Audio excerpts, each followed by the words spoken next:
ሰላም ጤና ይስጥልን ዘወትር የቻናላችን ተከታዮች እንደወትሮ ሁሉ ለዛሬ ዕለተ ቅዳሜ ሐምሌ 10 ቀን ይሆናል ያልናቸውን አጫጭር መረጃዎች ይዘን ቀርበናል። መረጃዎቻችንን ሰብስክራይብ በማድረግ አብራችሁን ሁኑ።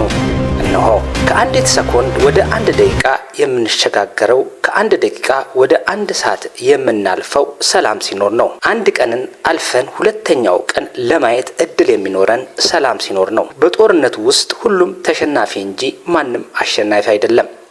በሰላም ውስጥ ግን ሁሉም አሸናፊ እንጂ ተሸናፊ የለም ብለዋል ጠቅላይ ሚኒስትር ዶክተር አብይ አህመድ። ሶስተኛ ቀኑን የያዘው ሀገራዊ ብሔራዊ የውይይት መድረክ ከተጀመረ እስካሁን ቆይቷል። ለውይይቱም መሰረታዊ የተባሉ አጀንዳዎች የተነሱ ሲሆን በተነሱት አጀንዳዎች ላይ ደግሞ የሁሉም ብሔር ተወካዮች፣ የሃይማኖት አባቶች፣ ወጣቶች፣ ምሁራኖች፣ አርሶ አደሮች በቡድን በመሆን የተሰጣቸውን መጠይቅ ላይ በመወያየት አጀንዳ ይዘዋል። ከተሳታፊዎቹ መሃል በደረሰን መረጃ ለዚህን አይነት ውይይት አዲስ የሆኑ አካላት አስተሳሰባቸው በቡድናዊ ሳይሆን ይልቅ ግላዊ በማድረግ በጊዜ አጠቃቀም ክፍተት ሊፈጠር ችለዋል ብለውናል አስተያየት ሰጪው። ውይይቱ በዚህ ከቀጠለና በሁሉም አጀንዳዎች ላይ በቀረቡ ጥያቄዎች ሰብሳቢዎች መልስ ለመስጠት አሊያም የጊዜ ቀጠሮ ሊያስከትል ይችላል የሚለው የአንዳንዱ ተሳታፊዎች ስጋት በመሆኑ ገልጸውልናል። ነገ እሁድ ሐምሌ 12 ቀን ተሰብሳቢዎቹ በአዲስ አበባ ዙሪያና በአዲስ አበባ ከተማ የተሰሩ መሰረተ ልማቶችን፣ የመዝናኛ ስፍራዎችን ይጎበኛሉ የሚል መርሃ ግብር እንዳለ ለማወቅ ችለናል። በአፍሪካ ባንክ ዳይሬክቶሬት ጽህፈት ቤት አበዳሪነት በኢትዮጵያ ሶማሌ ክልል 300 ሜጋዋት የሚያመነጭ የንፋስ ኃይል ማመንጫ መገንባት ላይ ይገኛል።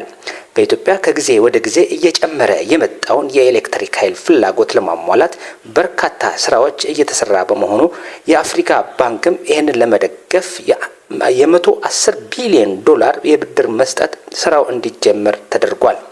በሰሜን አይሻ ሶማሌ ክልል የሚገነባው የንፋስ ኃይል ማመንጫ ግንባታውን የወሰደው አሚያ ፓወር የተባለ ዓለም አቀፍ ድርጅት ሲሆን ይህ ድርጅት የኤሌክትሪክ ማመንጫ ሲጠናቀቅ በበላይነት የሚያስተዳድርና የጥገናና የእድሳት ስራ ራሱ ድርጅቱ እንደሚሰራ ታውቋል። የአፍሪካ ባንክም ከ110 ቢሊዮን ዶላር በተጨማሪ የፕሮጀክቱ ክብደትን በማየት የ300 ቢሊዮን ዶላር ተጨማሪ ብድር መስጠቱን ዳይሬክተር ጽህፈት ቤቱ በድረገጹ አስታውቋል። የኢትዮጵያ ብሔራዊ ባንክ ከቅርብ ጊዜ ወዲህ እየጨመረ የመጣው የአዲስ ላኪ አስመጪና ስራ ላይ የተሰማሩ ድርጅቶች መብዛታቸውን አስመልክቶ ለስራቸው ቅልጥፍናና ፍጥነት ይሆናል ያለውን አሰራር ይፋ አድርጓል። በአዲስ የአስመጪና ላኪነት የተሰማሩ ሁሉም ድርጅቶችና ግለሰቦች ከባንኩ አዲስ አካውንት ቁጥር እንዲጀምሩ አስታውቋል። ይህን ያስቻለበት ባንኩ ካለው ከፍተኛ የስራ ጫና ለመቀነስ ሲሆን በውጭ ንግድ ላይ የተሰማሩ አካላት ፈጣንና ቀልጣፋ አገልግሎት ለመስጠት የታለመ ነው ብለዋል። በአዲስ አበባ የትራፊክ ደህንነት ጽህፈት ቤት በነዋሪዎች ከትራፊክ አደጋ ለመጠበቅ በርካታ ስራዎችን እየሰራ ሲሆን በትናንትና ዕለት ማት የተሳናቸውን አካላት ከትራፊክ አደጋ ለመታደግ የሚያስችል በድምጽ ስሜት የሚሰጥ ቴክኖሎጂ በጥቁር አንበሳና በብሔራዊ ቲያትር አካባቢ መትከሉን የአዲስ አበባ ትራፊክ ደህንነት አደጋ ደህንነት ኦፊሰር የሆኑት ኢንጂነር ሚካኤል ካሱ ገልጸዋል። ከዚህ ቀደም መስማት የተሳናቸው አካላት ላይ ተደጋጋሚ የሆነ የትራፊክ አደጋ የሚደርስ ሲሆን ይህን የቴክኖሎጂ የመጣውም ይህን አደጋ ለመቀነስ ታሳቢ ያደረገ ነው ብለዋል። ከዚህም በተጨማሪ በቅርቡ በቦሌና በመካኒሳ አካባቢ የሚተከል ሲሆን ህብረተሰቡም እነዚህን መሳሪያዎች በጥንቃቄ እንዲጠብቅ ሲሉ መልእክታቸውን አስተላልፈዋል። ዛሬ ምሽት 6 ሰዓት ላይ በፈረንሳይና በእንግሊዝ የሚደረጉት የደረጃ ጨዋታዎች በጉጉት እየተጠበቁ ነው።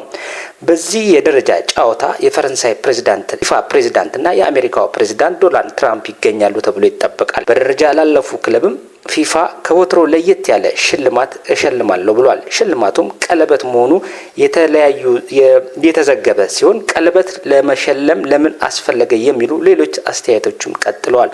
ከውጤቱ በኋላ የምናየው ይሆናል። ሰላም።